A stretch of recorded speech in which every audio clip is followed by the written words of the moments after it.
You're going to transfer the inheritance to my name, Madison.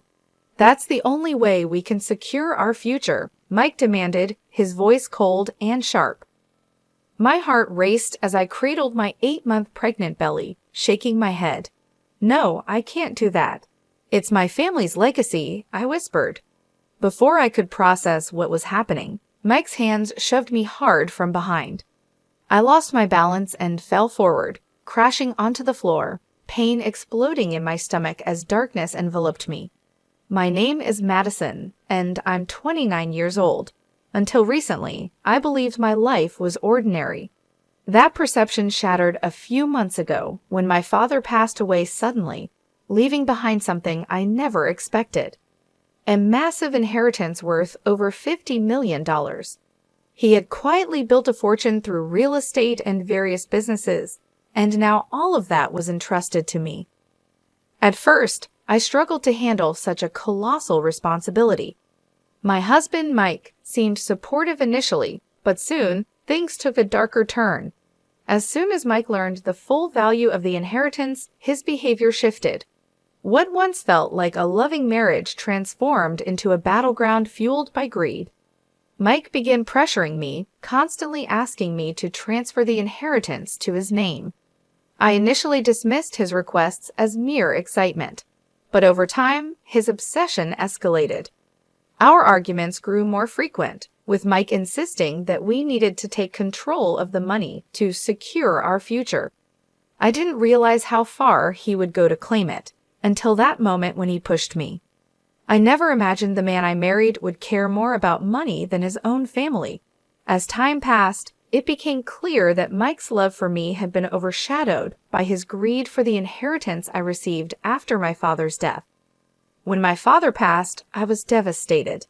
Losing him was the hardest thing I had ever faced. In the midst of my grief, I learned about the wealth he had left behind, over $50 million in real estate, businesses, and investments. It wasn't just money. It was his life's work, his legacy. I hesitated to think about it at first, but Mike's fixation on it was relentless. We could do so much with that kind of money, Madison. We need to act fast before anyone else gets involved, he would say, his eyes gleaming with a hunger that frightened me. I tried to brush off his comments, assuming it was just excitement. But soon, it became evident that Mike wasn't thinking of us as a family. He was consumed by what he could control. Every day, he brought up the inheritance. You need to transfer it to my name. It's safer that way, he insisted. I refused each time. It's my father's legacy, Mike. I can't just hand it over, I replied, my voice trembling with the weight of yet another argument. His frustration grew with every no, and the man I once knew, the one who had cared for me and our unborn child, was fading before my eyes. In his place stood a stranger. One night, as we prepared for bed, the tension reached a breaking point. Mike had been distant all evening, his eyes cold and his voice clipped. I could feel the storm brewing. Madison, he said suddenly, standing in front of me, you have no idea what you're doing. If you don't transfer that inheritance to me, you're going to regret it. Stunned, I responded, this money isn't yours to control, Mike. I won't do it. His face twisted in anger, and before I could react, he lunged at me. His hands shoved me hard from behind, and I felt myself falling forward. The pain was instant and searing as I hit the ground, my belly taking the full impact. I could hear Mike shouting, but his voice faded as darkness consumed me. When I opened my eyes, the world around me was hazy. Pain radiated from my belly, and I could barely move. I tried to sit up, but my body felt too heavy and weak. My mind raced. What had happened? And then it all came back to me. Mike's shove, the hard fall, the impact on my pregnant stomach. Panic washed over me. I placed my hand on my belly, desperately trying to feel any sign of movement. Relief flooded through me when I finally sensed a faint kick. The baby was still there, still fighting, but I knew something wasn't right. I needed help. Through my blurred vision, I could make out Mike pacing across the room, muttering to himself. He looked more like a stranger than the man I once loved. There was no concern in his expression, no hint of worry for me or the baby. It was as if he couldn't see the damage he had done. "Mike," I croaked, my voice barely a whisper. He stopped and looked at me, but there was no softness in his gaze. "You'll thank me later," he said coldly, as if the violence was justified, as if his greed had given him the right to hurt me. Struggling to my feet, I realized Mike wouldn't help. I was on my own. Summoning every ounce of strength I had left, I managed to stand, clutching my belly for support. "I'm going to the hospital," I declared weakly, not waiting for his response. The ride felt like an eternity, the pain increasing with every passing second. All I could think about was my baby. Would they survive? Was this nightmare going to end with me losing the one thing that still mattered to me? Once I arrived at the hospital, the staff immediately rushed me to the maternity ward. Doctors ran tests, checking both me and the baby while I lay there, barely holding on. I could hear their voices, some urgent, some calm, but none of the words registered in my mind. I was too afraid of what they might say. Finally, a doctor approached me. His face was serious, but there was a glimmer of reassurance in his eyes. "You and the baby are stable, but we'll need to monitor you closely," he said. Relief washed over me, though fear still lingered. I was safe for now, but I knew this wasn't over. Lying in that hospital bed, I had time to think about everything: the betrayal, the violence, the coldness in Mike's eyes. The man I had once trusted was gone, replaced by someone driven by greed and obsession. As painful as it was to admit, I knew I couldn't stay with him anymore. For my sake, and for my child's, I had to walk away. I spent the next few days recovering, my thoughts consumed by what had happened. I hadn't spoken to Mike since the fall, and I wasn't sure if I ever wanted to. All I knew was that my father's inheritance had brought out the worst in him, revealing a side I could never forgive. As I left the hospital, I made a decision. I wasn't going back to that house, to that man. I would protect my baby and fight to ensure Mike never got his hands on the money he so desperately craved. The life I thought I had was gone, shattered by one moment of violence, but I was still here. My baby was still here, and we were going to be okay. Back at my parents' house, I found comfort and safety I hadn't felt in a long time. My mother doted on me, helping me settle into my old bedroom, while my father was a quiet presence, always nearby in case I needed anything. I couldn't bring myself to tell them the full extent of what had happened. They knew about the inheritance, of course, but I left out the details of Mike's rage and the fall. I wasn't ready to face that part yet, not even with them. Days turned into weeks, and as I approached my due date, I realized I hadn't heard from Mike. Not a single call or message.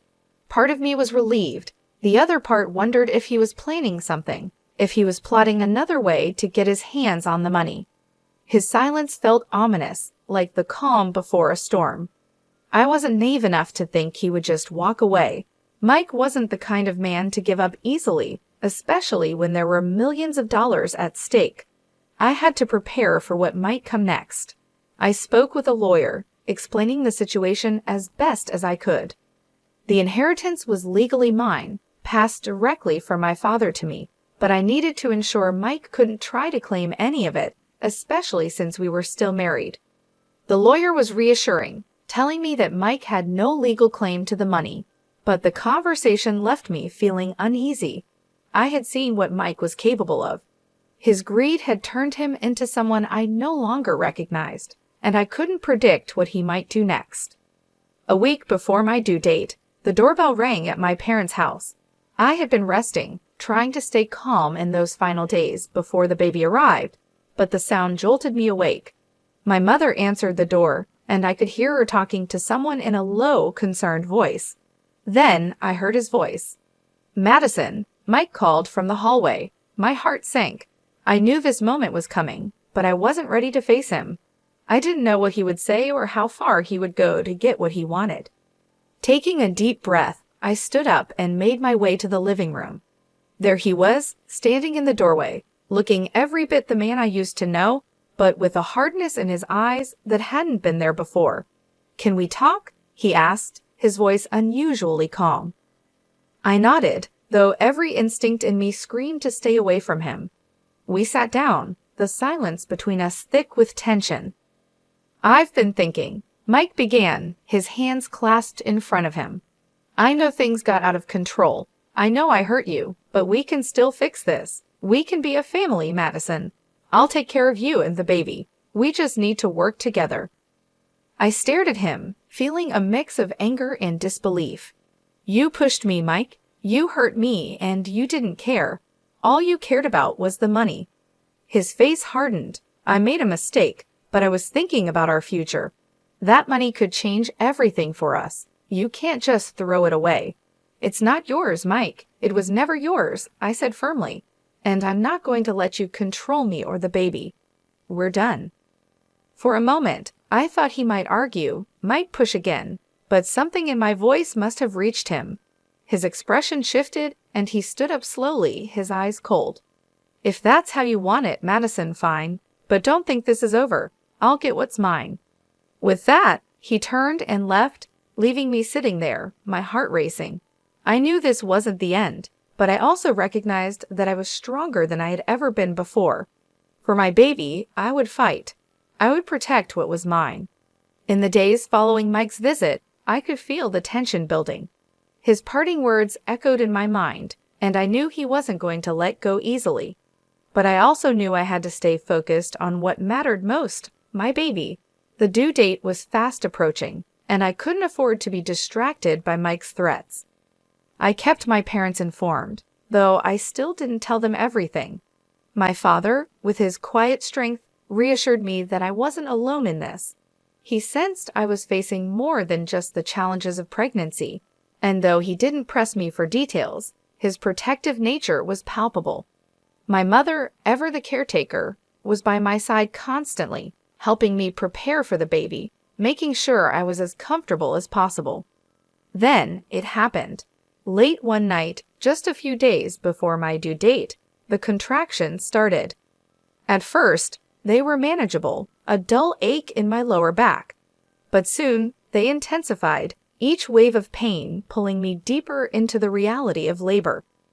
I called out for my mother, and within minutes, my parents were by my side, helping me into the car and rushing me to the hospital. Everything became a blur, the bright hospital lights, the nurse's calm but urgent instructions, the sound of my own breathing as I fought through each contraction. Despite the physical pain, my mind kept returning to one thought. I needed to protect my baby. Mike's obsession with the inheritance, his dangerous actions, all of it faded into the background as I focused on bringing my child into the world safely. Hours passed, and after what felt like an eternity, I finally heard the cry I had been waiting for. My baby was here, alive and healthy. Tears streamed down my face as the nurse placed the tiny bundle in my arms. In that moment, everything else disappeared. It was just me and my baby, a new life beginning.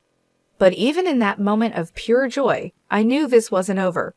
Mike was still out there, still consumed by his greed. And now I had someone else to protect, not just myself, but my child. I would do whatever it took to keep us safe. A few days later, after being discharged from the hospital, I returned to my parents' house with my newborn in my arms. The house felt different now, filled with the quiet sounds of my baby's breaths and the gentle warmth of family. But there was an underlying sense of tension, like we were all waiting for something to happen. And then it did. One afternoon, as I was rocking my baby to sleep, I received a phone call from my lawyer. "Madison," she said, her tone serious, "I've been informed that Mike has filed a claim to contest your inheritance." My heart sank. "What do you mean?" "He's arguing that, as your husband, he's entitled to a share of your inheritance. He's trying to prove that the money should be part of the marital assets." A cold wave of fear washed over me. Mike wasn't going to stop. He was determined to take what didn't belong to him, and now he was using the legal system to do it. But I wasn't going to let him win. "What do we do?" I asked, my voice shaking. "We fight," the lawyer said confidently. "I've already started gathering evidence, and we'll show the court that the inheritance is legally yours, but it's going to be a battle." I hung up the phone, staring down at my baby, who was still peacefully asleep in my arms. The storm was coming, and I knew that Mike would stop at nothing to get what he wanted. But I wasn't the same person I had been when all this started. I was stronger now, and I had something far more important than money to fight for. The days following the call from my lawyer felt like a race against time. Every moment was filled with a mixture of love for my newborn and the looming dread of what Mike was trying to do. He had filed his claim, trying to stake his place in the inheritance, something that was never his to begin with. But I wasn't about to let him take control of my life or my child's future without a fight. With my lawyer working diligently to prepare our case, I spent as much time as I could focusing on my baby. The peaceful moments when I cradled her in my arms or watched her sleep were the only times I felt truly at ease. She was the reason I was determined to push forward, to face whatever Mike had planned, no matter how ugly it got. A week passed, and then another. The legal process was slow, frustratingly slow, but I tried to remain patient. My lawyer reassured me that Mike's claim didn't have a strong foundation. After all, the inheritance had come directly to me after my father's passing, and Mike had no legal right to it. But Mike was persistent, using every possible loophole to challenge me and make me feel like this wasn't going to end. One afternoon, as I sat in the living room with my mother, discussing the next steps for the legal case, the doorbell rang. A sudden wave of anxiety washed over me. My mother went to answer it, and I could hear the muffled voices from the hallway. Then my heart froze. Mike's voice cut through the air like a knife. "I'm here to see Madison. We need to talk," he demanded. I stood up, my legs shaking slightly, but I didn't back down. I walked to the front door, where Mike stood, his eyes dark with the same cold determination I had seen before. "What are you doing here, Mike? You know you shouldn't be here," I said, my voice steady despite the fear twisting in my stomach. He crossed his arms, staring at me with a condescending smirk. "You're making this harder than it needs to be, Madison. I'm just here to talk, to make you see reason. If you would just sign over part of the inheritance, we could move on from this. We could even raise the baby together." My blood boiled at his words. The nerve he had, standing there in front of me, acting as if nothing had happened, as if he hadn't shoved me to the ground and endangered both me and our child. He was delusional if he thought I would ever trust him again, let alone give him control of my family's fortune. "No, Mike," I said firmly, "I'm not signing anything. You have no right to the inheritance, and you know that. This isn't about us. This is about you and your greed." His smirk faltered, replaced by a flash of anger. "You think you're better than me? You think you can just shut me out like this? I'm doing what I need to do to protect myself and our child. I'm not going to let you manipulate or control me anymore. So if you're done, you need to leave," I said, my voice shaking slightly, but my resolve was strong. For a moment, he just stood there, his face contorting as he tried to hold back his rage. Then, without another word, he turned on his heel and stormed off. The door slammed shut behind him, leaving me standing there, trembling. As I returned to the living room, my mother was already on the phone with my lawyer, explaining what had just happened. "We need to get a restraining order," she said firmly, her voice steady in contrast to the storm of emotions swirling inside me. That night, I lay awake, my baby sleeping soundly beside me. I couldn't stop thinking about Mike's words, his threats. He wasn't going to stop until he got what he wanted. But I had made my decision. I was going to fight, not just for the inheritance, but for my child and our future. The next morning, we started the process of filing for a restraining order. My lawyer assured me it was the right move, given Mike's behavior and the growing tension between us. It was another layer of protection, something I desperately needed as this legal battle continued. As the days turned into weeks, something unexpected happened. Mike's claims began to unravel. My lawyer found evidence that Mike had been involved in some shady dealings at work, fraudulent transactions, and suspicious activities that were now coming to light. His reputation was crumbling, and it was clear that he was trying to secure the inheritance because he knew he was losing everything else. The court sided with me. Mike had no legal claim to the inheritance, and his attempts to seize control of it were shut down. It was over. The day the final ruling came through, I felt a weight lift off my shoulders. The battle had been long and painful, but I had won. More importantly, I had protected my baby, my family, and my father's legacy. Standing in my parents' home, with my daughter in my arms, I realized that I was finally free. Free from Mike's manipulation, his greed, and his control. And as I looked down at my baby's peaceful face, I knew that the future was ours.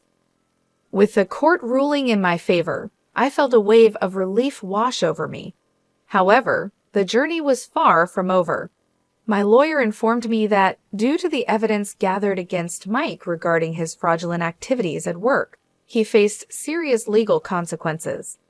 As Mike's reputation crumbled, charges were brought against him for fraud, leading to a formal investigation.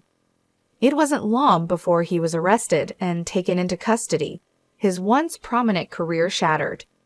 The news of his arrest was a harsh reminder of the man he had become, driven by greed and obsession. At his sentencing hearing, I chose to attend. I wanted to see justice served, not just for myself, but for all the pain he had caused. The judge laid out the evidence clearly. Mike was sentenced to 3 years in prison for his crimes, along with restitution for his victims. I felt a sense of closure as the gavel struck, signaling the end of his reign of manipulation over my life. Walking out of the courthouse, I took a deep breath, feeling lighter than I had in months. I had fought hard for my child and myself, and I was finally free from the shadows of my past. With my baby in my arms, I knew that we had a bright future ahead.